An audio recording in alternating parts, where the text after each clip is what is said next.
Hello, How are you? My name's Lauren. I'm going to be your helper for I'm today. Angelica. All right, Angelica, let's go over a few things. Just some confidentiality policies. Um, so I just want you to know that trust is a big thing in our company, so we will not do anything to intervene with that. Within saying that, um, any information that you give me, I cannot give out to anyone without your consent.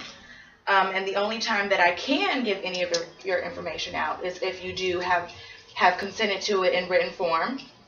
Um, Also, if you do want me to release any information out to somebody, to like your parents or somebody that you want to know of anything that's going on in this session, then I would also have to have your written consent. So I just want you to sign right here for me and just saying that you agree with that. All righty. Well, so tell me what's going on today. What's going on in your life? Well, I'm a 40-year-old separated mother of 6 but 5. Um, Okay, 6'5", meaning you. well, I had a abortion with one, but it wasn't really an abortion.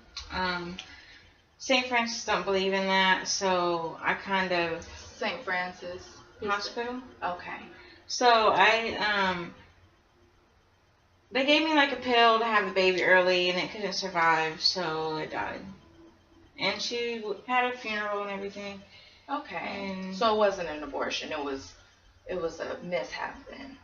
no, it was on purpose because she was gonna have like some medical issues.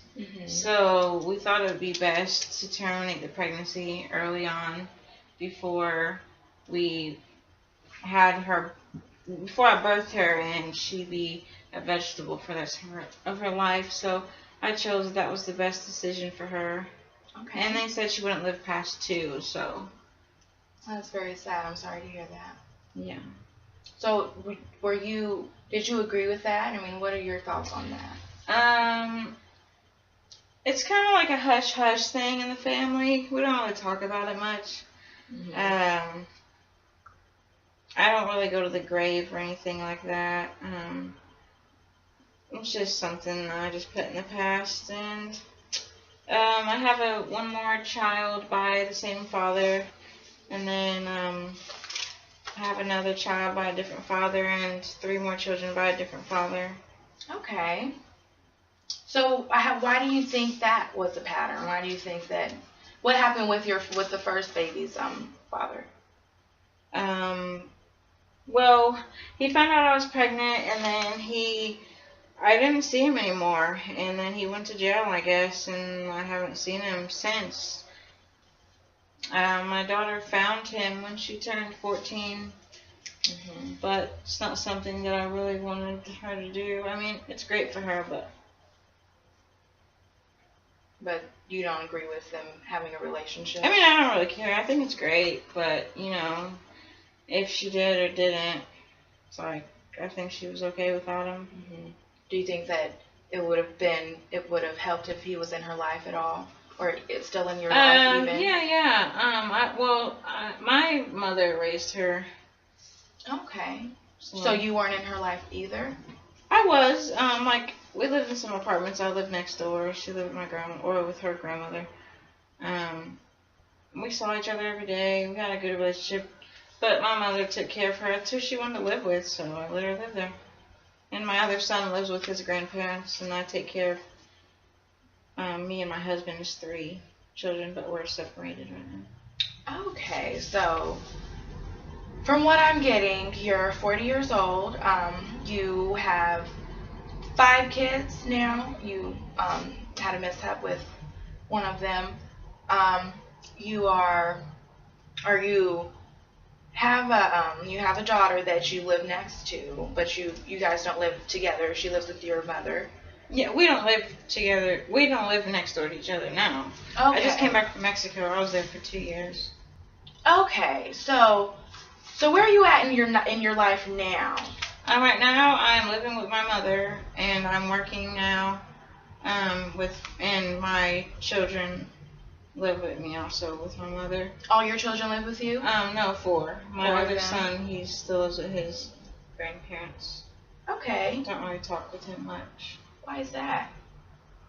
Just his father was abusive, so like I didn't really have a chance to really bond with him when he was small. So when he went to live with his grandparents, we kind of just didn't talk much anymore or anything. I mean, we do, but not much. It's not really like a mother-daughter or mother-son relationship. Do you miss him? Yeah. I don't know. I kind of just don't really have a relationship with him. It's kind of just difficult. Like, I never had a bond with him. Mm-hmm. Have you tried to? I mean, have you done anything to kind of get that connection back, that mother-son thing? No. I just think he's happy with him, so I just let him be. I mean, when he's around, I don't know. He just always smells like cigarette smoke, and it's just, I don't know if he's too rough with my other kids. Or your son always smells like cigarette smoke, or the father? My son. Really? It's just they're just always smoking in the house. I don't really like the smell of that, so I don't want him, around my kids, rubbing off on them, and then they don't really take good care of him. He was born with water around his brain, so he asks like a lot of questions and stuff, and he's kind of like rough a little bit, and I get scared that he's gonna hurt one of the kids, or Have you had? He's more of like company, really, when he comes over, not just as company. Mm-hmm. So your son's rough with your other or with his other siblings? Well, no, he's not really rough. I just don't want. It's kind of like, what if he gets rough? I don't know. Just something that you're nervous about. Yeah. Yeah. So, do you think that you not having a relationship with your son and you not having a relationship with your daughter at some point in time, that has something to do with where you are now with your family? Are you happy with where you are now with you and your children? I don't really know if I'm happy. I just kind of just keep going. Different chapters in my life, and I just go with whatever comes. But now I'm starting to find myself with my husband not being here. I'm kind of having a really rough time with my younger kids, the ones I have with my husband. Just since they found out he was cheating and stuff, they've just been so mean to each other and me, and I don't know. I don't really know. How did they find out that? I mean, did you tell him that? Did you tell your children that he cheated? I mean, how did they take that? Well, my mother told me that she thought my husband was at a hotel, so she took me there, and we found him there, and the kids watched me chase him down. Your kids were with you while you were. Yeah, and someone called the police, and he got arrested in front of them, and my son walked over to him and told him that he was disappointed in him, that he looked up to him, and because I used to always say that he was with this chick, but my kids always told me, no, he's not, so they gave him the benefit of the doubt and on that. How do you feel on how you handled that situation? I mean, they're gonna learn it anyway. Okay. So you don't think that there was anything, that there was a different way to approach that, so that my kids always want attention, and I feel like they are always crying for something or fighting, and they don't I don't think they really have no reason. Like, I'm the one hurt here. Like, he cheated on me, and he left me with the kids. Like, what do they gotta worry about? They don't gotta go to work. They just gotta go to school. And I clean the house, and I mean, I just think they're ungrateful, and they don't understand that I have to start somewhere, but I don't think we have time to sit around and have a pity party for them. Okay, well, do you think that have you asked them on how they feel about the situation No. and why they feel that they should be pitied upon? Have you asked them that? I never did. Every time I talk with people, I just kind of shut down and walk away because I just don't want to deal with it. So why haven't you asked them? Because you just don't think that it's worth the time? Well, because I'm hurt and I'm trying to fix myself first. So what if they're hurt too? Well, maybe they can go see a counselor because I don't know how to help them. So do you think that you might want to learn how to help them? Is that why you're here? Why are you here today? Are you here to help your family and their situation, or are you here to help yourself? Well, I want to get over my broken heart before I can help my kids. But, I mean, I think my kids' feelings are important and everything. I don't know. So do you think there's a way that you can heal your broken heart and heal your children's broken heart together, and that could be a path that you and your children can go on together, and then you guys can build from that? Well, what can we do to... There's many options. I mean, there's, like, you're coming to me today and you're talking. We could bring your kids in, and then we can all make a plan, make an outline of where you guys want to be in the next couple of years, and what you guys think is the problem that's holding you back from having that good relationship and being at the point that you guys want to be in your life.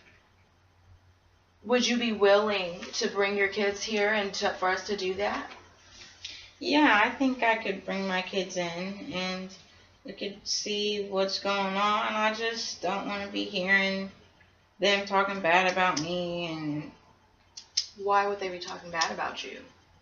Because we don't really have a healthy communication. We're always yelling and screaming and just always stressed out. My mom's always worried about money and she wants money all the time. And I got kids to take care of and I don't have a car right now. And we're trying to move out, but we can't move with her taking all my money for rent. And she just don't help. She's not helping. So your mother is another barrier that you think is for you and your family getting happy again. Yes. So what would be a way for you to approach that and getting out of that situation maybe? Well, I don't have no money to move and I don't have no car. Okay, so do you have a job? I have a job. Awesome. Are you working part-time, full-time? I'm working part-time. Nursing home. Right on. I commend you for that. Thank you're you. taking care of people, and you have children that love you and that want to be happy. And if you can be in a nursing home and caring for elderly who need all the help in the world, then you can for sure be able to get back to the point where you and your family were happy, and your kids can grow and have that family and even a different father or the same father relationship with someone, and they could build that trust, and you could build that trust with a man, and your children can build that trust with a man. Well, I think a man has been my downfall every time here, and I haven't ever learned how to support myself. Okay, so you think, okay, awesome. So you think that you need to learn how to support yourself on your own. And my kids. And your kids. That's a great, I think that is awesome that you realize that you are the one that needs to be in control of you. You are the reason that you are in the situation you are in, and you're the way that you're going to get out of that situation. Thank you. You're welcome. So, okay, let's talk about your plans on what you want to do after or when we bring your children in. Okay. So how do you want to get out of the situation? You have said that you're living with your mother right now, and you think that you want to live on your own. You want to have a family with you and your kids, and without your mom around. So how do you think we can get there? What are the steps that you think that you want to take? Save money. Great. If I can't save money, paying her so much money, and then paying for our needs. Mhm.